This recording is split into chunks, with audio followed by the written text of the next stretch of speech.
The house at 112 Ocean Avenue in Amityville, New York, has become infamous for its association with one of the most chilling and mysterious events in modern history. The house, a large Dutch colonial-style building, was originally built in 1924. Its location, though picturesque and peaceful, would soon become the backdrop for a tragedy that would haunt its walls forever. On the night of November 13, 1974, a shocking and brutal crime occurred at this very house, one that would be known as the DeFeo murders. Ronald DeFeo Jr., a 23-year-old man, murdered his entire family while they slept. His parents, 2 brothers, and 2 sisters were all shot dead in their beds. Despite the horrific nature of the killings, Ronald's behavior was disturbingly calm, and he went on to report the murders, claiming that a mysterious figure was responsible for the deaths. This chilling crime left behind an empty house where the victims' bloodstains still remained as a haunting reminder of the violence. The house was subsequently sold, but its reputation quickly spread across the nation. It was eventually purchased in December 1975 by a new family, the Lutz family, who would unknowingly become entangled in its terrifying history. George and Kathy Lutz, along with their 3 children, moved into 112 Ocean Avenue without knowing anything about the gruesome events that had taken place there. They were hopeful for a fresh start. The house, although large and in need of some repairs, seemed to be a perfect home for their growing family. However, their excitement quickly turned to fear as they began to experience the strange and supernatural occurrences that plagued the house from the moment they stepped through the door. It began with small incidents. The family noticed strange sounds, doors opening and closing by themselves, the smell of something foul in the air, and the sensation of something cold and invisible pressing down on them. But these eerie occurrences soon escalated into something much more sinister.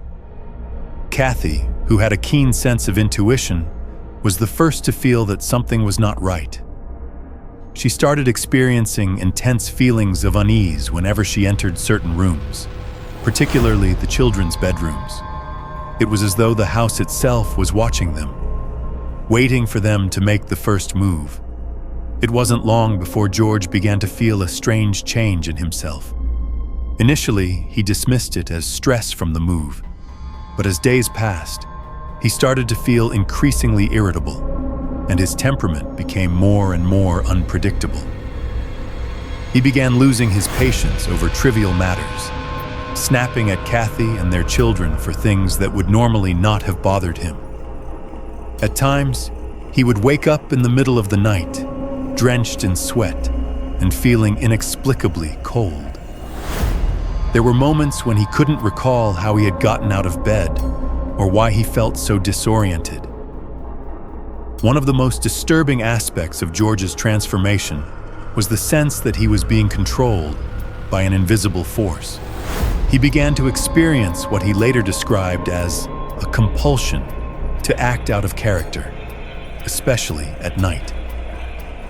He would leave the warmth of his bed and go outside into the freezing cold without any reason or explanation. Kathy became increasingly worried about George, noticing that he wasn't the man she had married. He was changing in ways that were difficult to understand, and the family was starting to sense that something far more malevolent than mere stress was at work. In addition to George's disturbing behavior, the family began to notice other, more tangible signs of the house's supernatural influence. They would hear noises in the walls, scratching sounds that seemed to move around the house. Sometimes the noises would sound like footsteps, others like voices whispering just beyond their hearing range. The Lutz family tried to ignore these unsettling events, thinking they were just the result of an old house settling. But as the days turned into weeks, these incidents became harder to dismiss. Kathy, who had a strong emotional connection to her children, was the first to witness what would later be described as a true ghostly manifestation. One evening, as she walked through the living room, she saw a dark figure standing at the far end of the room. The figure appeared to be humanoid, but when she tried to get a closer look, it dissipated into the air, leaving only a sense of cold dread behind. This experience terrified Kathy, and she immediately told George about it. However, George didn't believe her at first, thinking that she had simply imagined it. But as time passed, George too began to experience strange phenomena. It seemed that the house was slowly wearing them down, bit by bit. The family began to feel an oppressive force within the walls of the house. It wasn't just the mysterious noises or the cold drafts, but a sense of isolation and alienation. They could no longer explain the strange occurrences, and the house no longer felt like a home. It felt like a prison. They began to feel disconnected from the outside world, as though the house was blocking them from reality. It became apparent to them that something was wrong, but they didn't know what it was or how to stop it. Then, things took a darker turn. One night, while Kathy was cleaning the house, she suddenly noticed an inexplicable phenomenon. Flies. Not just a few flies, but hundreds of them, swarming around one particular window in the room. These were not ordinary flies. These were black, large, and seemed to have an unnatural presence about them. Kathy couldn't understand why these flies were appearing at that moment, and it became even more unsettling when she couldn't get rid of them, no matter how much she cleaned or swatted at them. The appearance of the flies was a clear sign that something otherworldly was at play in the house, and Kathy was now convinced that they were dealing with something much darker than they could have imagined. But the flies were just the beginning. Soon, other things began happening that defied all logic. The furniture began to shift on its own, and objects were found in places they hadn't been placed. Kathy also started feeling a strange coldness in certain rooms, particularly in the boys' room. Despite turning up the heat, the room remained icy, and no matter how much they tried to explain it away, the coldness remained constant. George and Kathy were terrified, but they didn't know what to do. They sought out help from friends and even consulted with a local priest, Father Pecoraro, who had a reputation for dealing with haunted houses.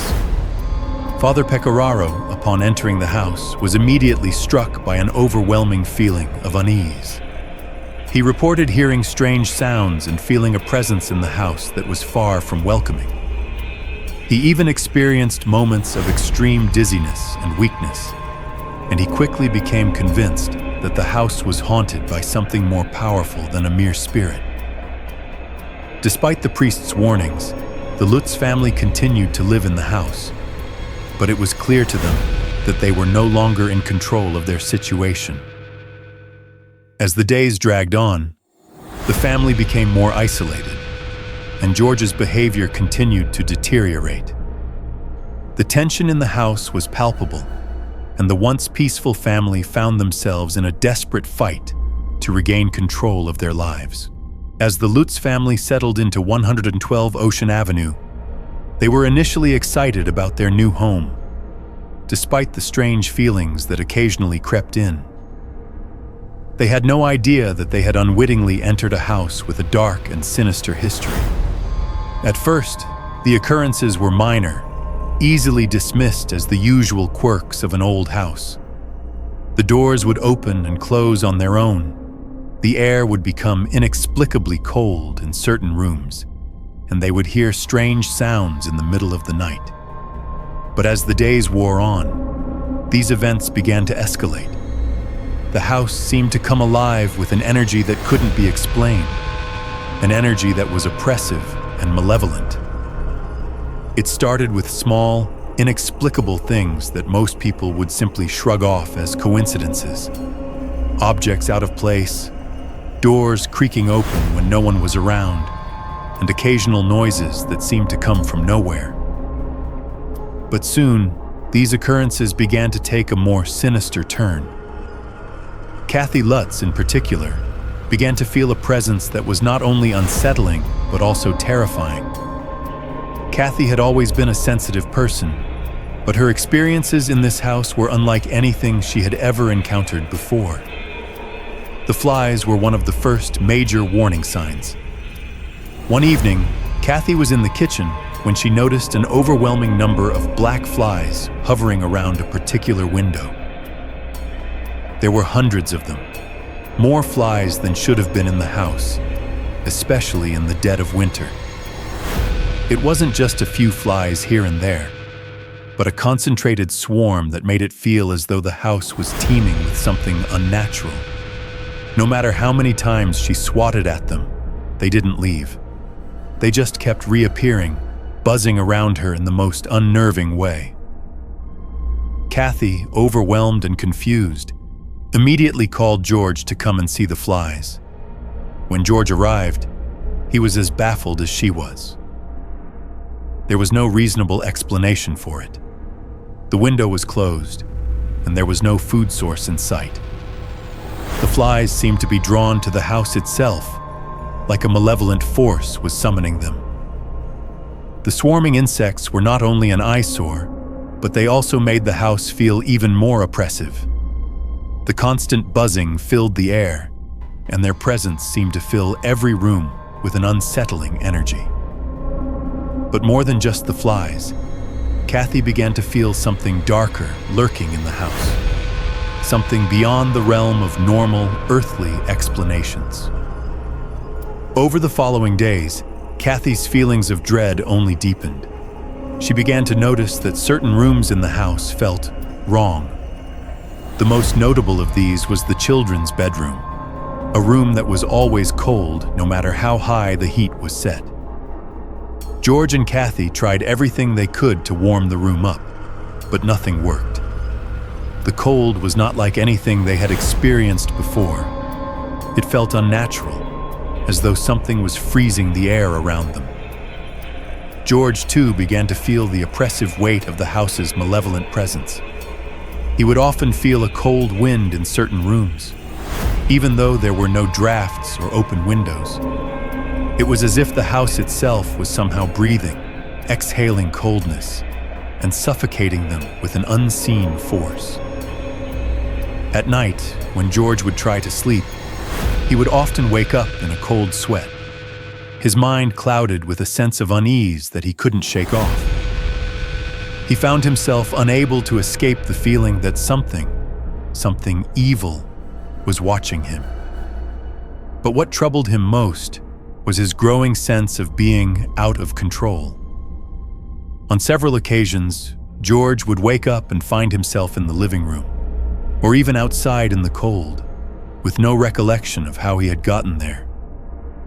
He had no memory of leaving his bed or walking through the house. It was as if some external force was guiding his actions, and he couldn't stop it. Kathy also began to experience strange dreams. These dreams were not just ordinary nightmares. They were vivid, terrifying, and seemed all too real. In her dreams, she would often find herself trapped in the house, unable to escape. Sometimes she would dream of being suffocated, trapped in a room where she couldn't breathe. Other times, she would dream of strange figures standing in the corners of the rooms, watching her, waiting for her to make a move. These disturbing dreams began to spill over into her waking life. Kathy would often feel an overwhelming sense of suffocation, like the house itself was closing in on her. She described the feeling as though she were constantly being watched by something or someone unseen. At night, she would often lie awake, staring into the darkness, unable to sleep because of the strange sensation that something was lurking in the shadows, just waiting for her to let her guard down. One night, Kathy was in the kitchen when she saw a dark figure standing in the living room. The figure appeared to be humanoid, but when she tried to look closer, it vanished into thin air. Kathy was paralyzed with fear, unable to comprehend what she had just seen. She quickly told George, but at first he didn't believe her.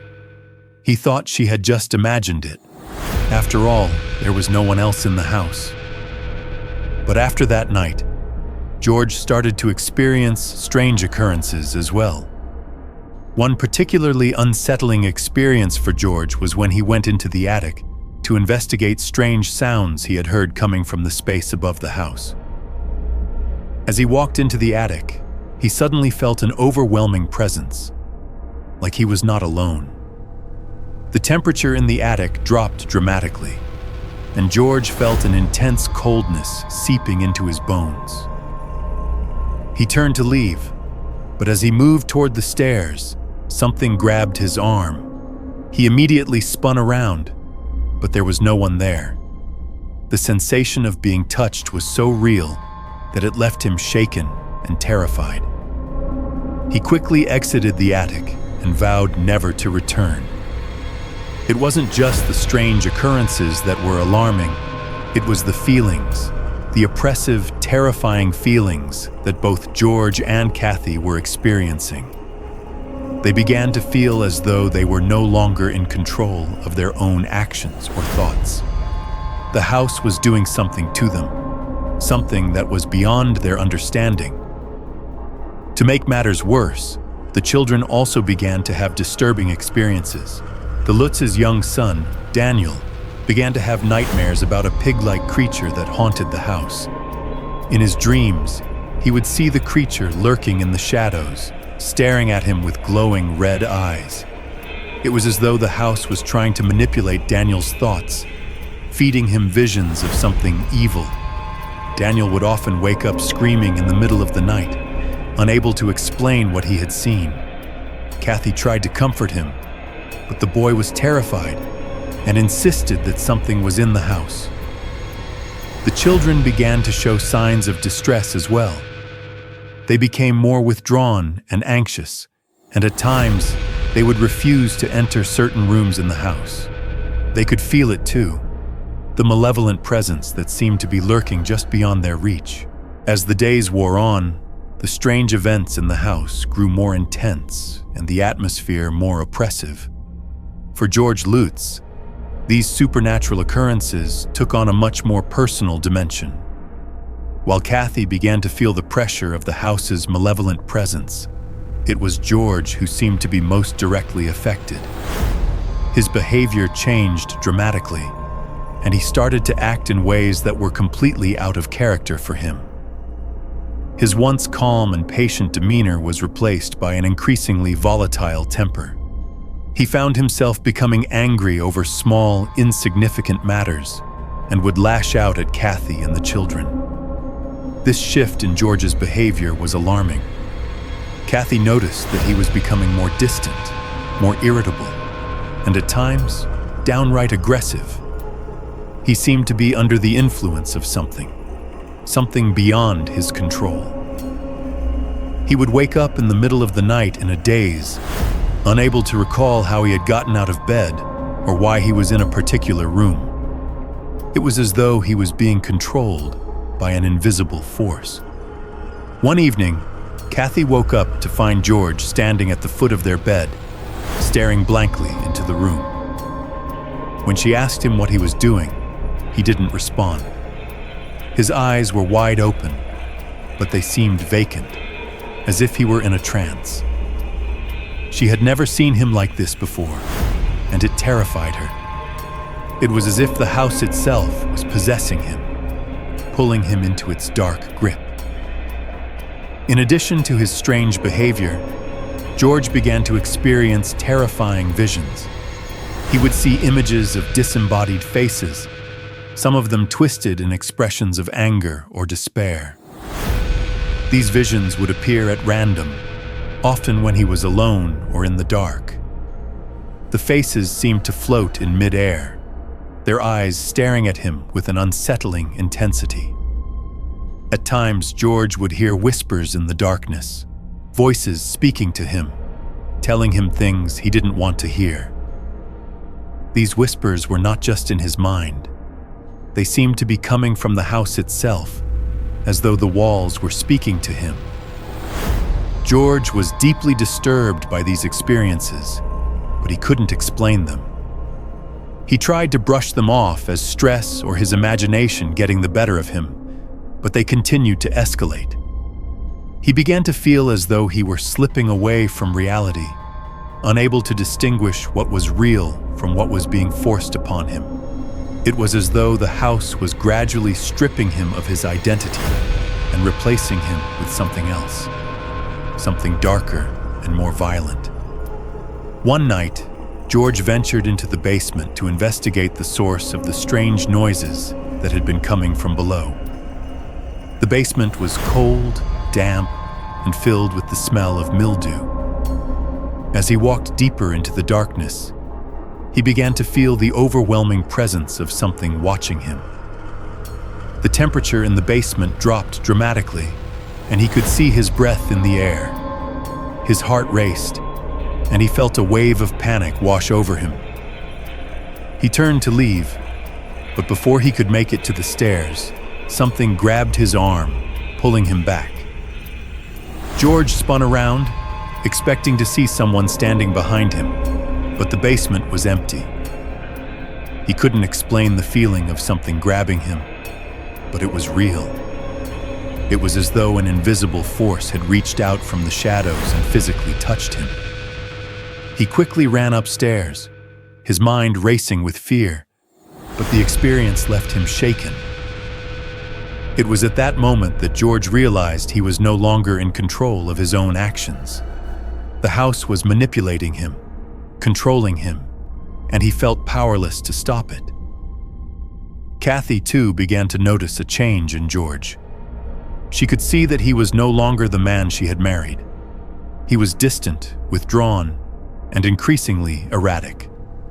His moods fluctuated wildly, and at times he became angry for no reason at all.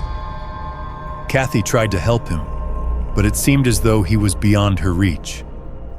She began to fear for him and for their family. She could feel that the house was affecting him in ways that were beyond her understanding. The once loving husband and father was slipping away, and Kathy didn't know how to stop it.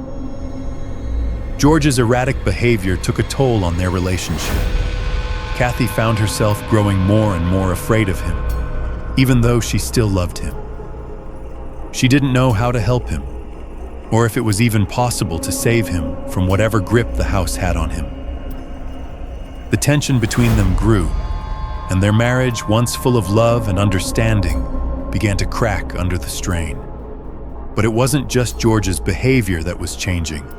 The house itself seemed to be getting more aggressive. The temperature continued to drop in certain rooms, and at times, the coldness felt unbearable. The strange noises became louder and more frequent, and the house seemed to be alive with an energy that was both terrifying and oppressive. The whispers in the night grew more distinct, and the family could hear footsteps pacing through the house when no one was there. There was a growing sense of foreboding that seemed to linger in the air, like a dark cloud hanging over the house, waiting to strike. Kathy began to have vivid dreams that were becoming increasingly disturbing. In one of her dreams, she saw a figure standing in the doorway, watching her with cold, lifeless eyes.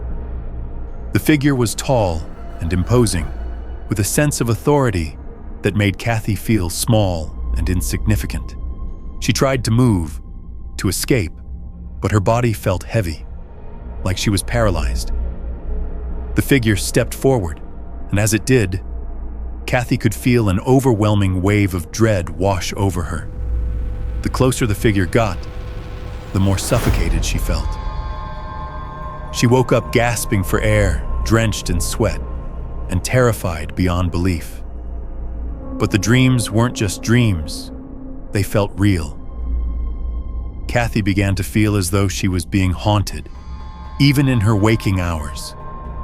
The figure from her dreams seemed to follow her, lurking in the shadows of the house, just out of sight, but always present. Kathy could feel its eyes on her, watching her every move.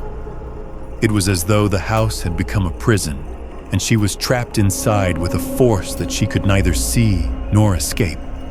Meanwhile, George's behavior continued to spiral. He became obsessed with the house, unable to think of anything else. He would spend hours wandering the rooms, muttering to himself about the things he had seen and heard. He would often talk about the voices that had been speaking to him, voices that only he could hear. Kathy tried to get him to see a therapist, but George refused, insisting that there was nothing wrong with him. He was convinced that the house was trying to communicate with him, and he felt that he needed to listen to what it had to say. One night, while in the kitchen, Kathy heard a loud crash from upstairs. She rushed up to find that a large mirror had fallen off the wall, shattering into pieces. As she stood there, looking at the broken glass, she felt a sudden sense of dread. The house seemed to be alive, reacting to their every move. The Lutz family was no longer just living in a haunted house. They were living in a place that was actively trying to destroy them.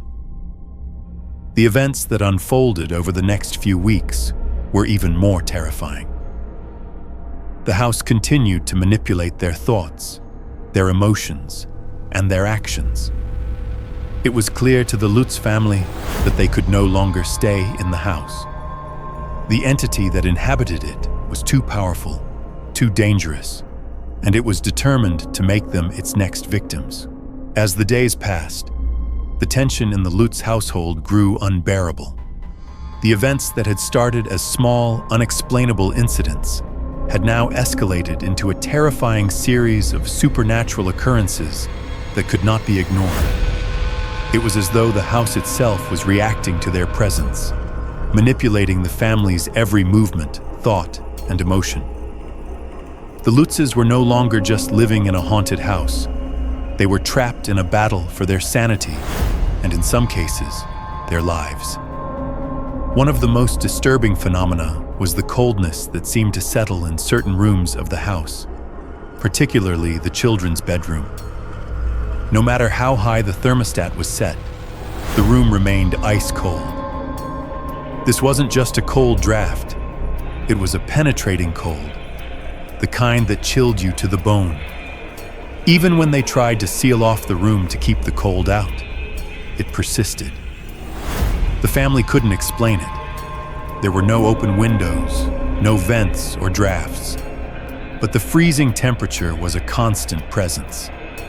It was as though the house itself was exhaling cold, suffocating warmth and life from every corner. Kathy was particularly sensitive to the temperature shifts, and she found it increasingly difficult to sleep at night. It wasn't just the cold that troubled her. It was the overwhelming sense that something was in the room with her. She began to feel as though she was being watched, even in the most private moments. And when she tried to sleep, she was plagued by the same disturbing dreams she had been having since moving in. In these dreams, Kathy would find herself walking through the house, but it wasn't her house anymore. The layout was distorted, and the rooms seemed endless, leading to a sense of claustrophobia. The walls would shift, and doors would appear where none had existed before. Kathy felt a suffocating presence in the air, a malevolent force that she could never escape. The figure from her earlier dream would appear, looming over her and watching her with glowing eyes. As she attempted to flee, the house seemed to close in on her, trapping her inside.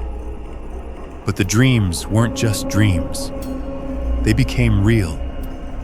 Kathy would wake up in the middle of the night, gasping for breath, her heart pounding. She could still feel the oppressive weight of the presence from her dreams, as though it was waiting for her in the darkness of the room. It was becoming increasingly difficult for Kathy to distinguish between waking and dreaming. The lines were blurring, and she felt herself losing touch with reality. The house was affecting her mind, body, and spirit, and she couldn't escape it. George, too, was struggling with the escalating occurrences. His temper had grown more volatile, and he began to have angry outbursts for no apparent reason. He would lash out at Kathy, the children, and even at objects around the house. It was as though something was constantly provoking him, pushing him toward violence. His nighttime wandering became more frequent, and there were times when Kathy would wake up to find him standing in the living room or in front of the fireplace, staring at nothing. One night, George experienced something so terrifying that it would change everything. He had wandered down into the basement again, unable to shake the feeling that something was calling to him. As he stood there, he felt a sudden pressure on his chest, as if invisible hands were squeezing the life out of him. He couldn't breathe, couldn't move. For a moment, it felt as though he was being crushed under the weight of some invisible force, and he thought he might die there. But as quickly as it came, the pressure lifted, and George found himself gasping for air, disoriented and terrified. The feeling of being suffocated by an unseen force left him shaken to his core. When he stumbled back upstairs, his mind racing, he realized something was terribly wrong. It wasn't just the house that was haunted. It was as if the house itself was alive, and it was trying to possess him. He could feel it working its way inside his mind, twisting his thoughts, filling him with rage and confusion. He no longer felt like himself. The house was controlling him, shaping his every thought, manipulating his emotions. Meanwhile, Kathy was no longer just afraid for herself. She was terrified for her children. She began to notice that the kids were acting strange as well. Daniel, their son, began to have vivid and terrifying nightmares of his own. He would wake up screaming in the middle of the night, claiming to have seen a strange figure standing at the foot of his bed. The figure was described as a pig-like creature with glowing red eyes, something that chilled Kathy to her very core. Daniel was convinced that the creature was real, that it was lurking in the house, watching them. Kathy tried to reassure him, but the more she spoke to him, the more convinced she became that the house wasn't just haunted by ghosts. It was inhabited by something far worse, something darker, something that wasn't just playing tricks with their minds, but actively hunting them.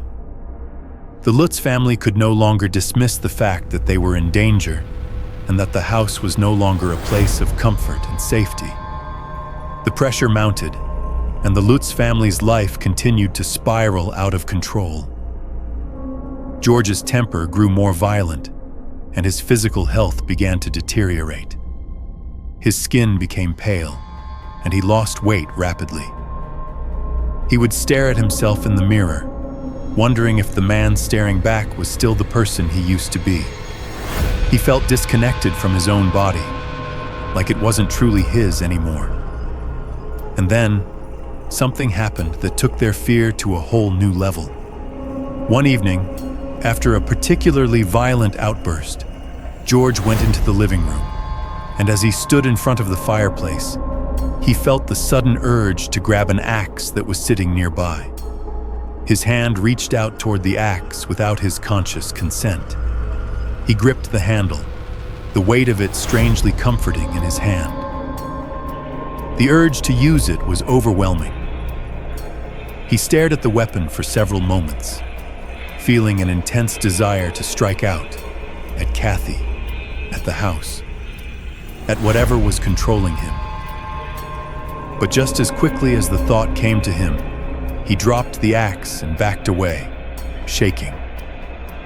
Kathy, having witnessed the episode, was convinced they could no longer stay in the house. They had tried everything: religious artifacts, prayers, even calling in priests. But the house's influence was too strong. It was no longer a question of whether they could live there. It was a question of whether they could survive. In the final weeks of their stay, the family became completely isolated.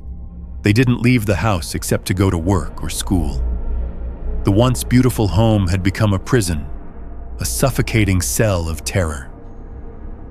The family's bonds were fraying under the stress, and every day was an exercise in survival. Finally, after 28 days of relentless terror, the Lutz family made the difficult decision to leave the house. They packed their things in a panic, not bothering to take much with them, and fled into the night. The house, which had once promised them a fresh start, had become a nightmare they couldn't escape fast enough. Despite their departure, the Lutz family's experiences didn't end there. They tried to rebuild their lives, but the memory of what happened at 112 Ocean Avenue would haunt them for years. George and Kathy never spoke about the events publicly, but their lives were never the same. The house continued to haunt them in their dreams, in their memories, and in the whispers of anyone who would listen. The Lutz family was only one chapter in the Amityville Horror saga, but their experience would go on to inspire countless books, documentaries, and films. The house at 112 Ocean Avenue would remain a symbol of terror for years to come, its doors still haunted by the memories of those who dared to live there. After the Lutz family fled from 112 Ocean Avenue, they believed they had left the nightmare behind them. However, the terror they experienced during their 28 days in the house was far from over. Even though they had physically left the house, the psychological and emotional scars would remain with them for the rest of their lives. When the Lutz family finally left, they did so in the dead of night, with little more than the clothes on their backs and a few personal items. They couldn't bear the thought of staying in that cursed place any longer. They left behind all their possessions, abandoning the house and the terror that had taken root in their lives. For George and Kathy, it wasn't just the house they had to escape. It was the evil that had infiltrated their minds, their souls, and their family. Their departure was swift, and it wasn't until later that they truly understood the depth of what they had gone through. Kathy, especially, was deeply affected. The fear, the paranoia, and the overwhelming sense of being hunted stayed with her for years. She could never quite shake the memories of the ghostly presence that had surrounded them in every room, the shadows that seemed to move, and the cold, suffocating grip the house had on their lives. For George, the psychological toll was even more profound. He began to experience what could only be described as a lingering presence. Even in the safety of their new home, he felt as though something was watching him. At times, he would hear footsteps in the hallway when no one was there. His sleep was disturbed by the same nightmares that had plagued him in the house. His mind was haunted by the idea that the entity he had felt so deeply connected to in Amityville was still following him. But it wasn't just the Lutz family who were affected by their ordeal. The story of their experience at 112 Ocean Avenue became a media sensation.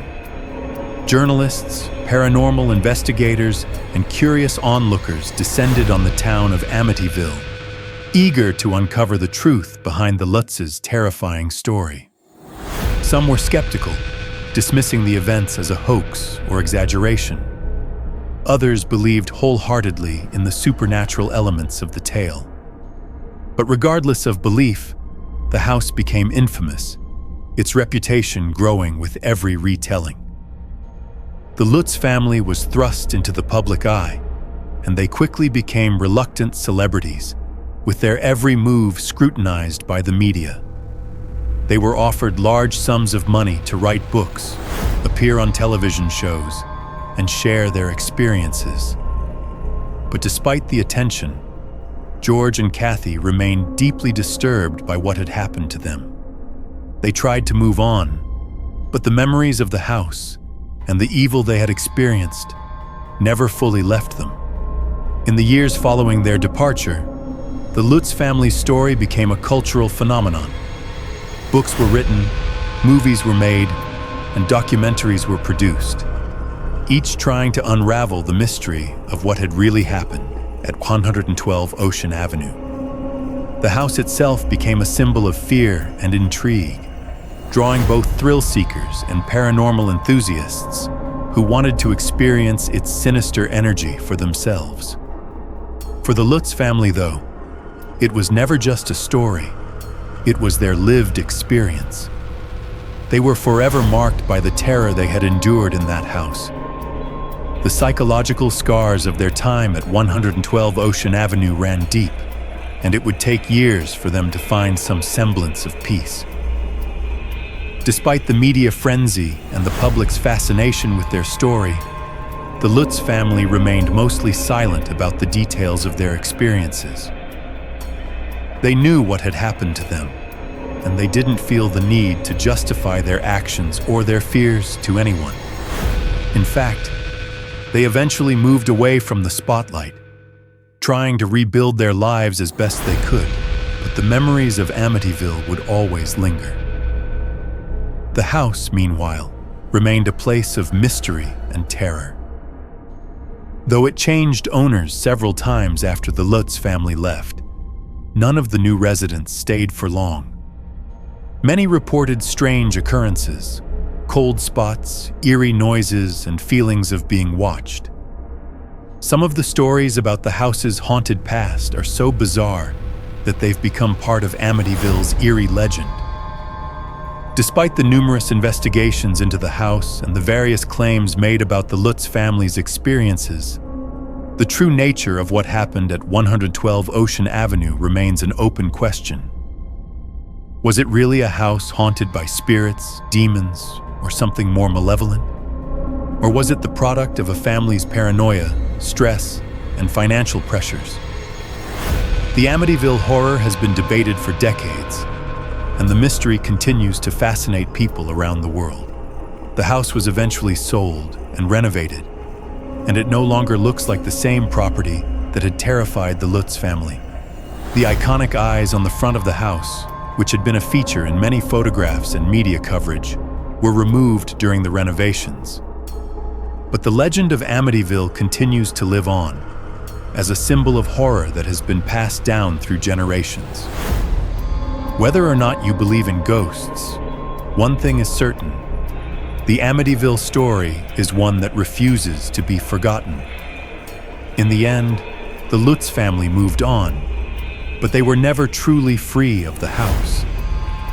The memories of 112 Ocean Avenue would haunt them for the rest of their lives, and their story would become a part of American folklore, never fully explained, but forever etched in the minds of those who dare to remember.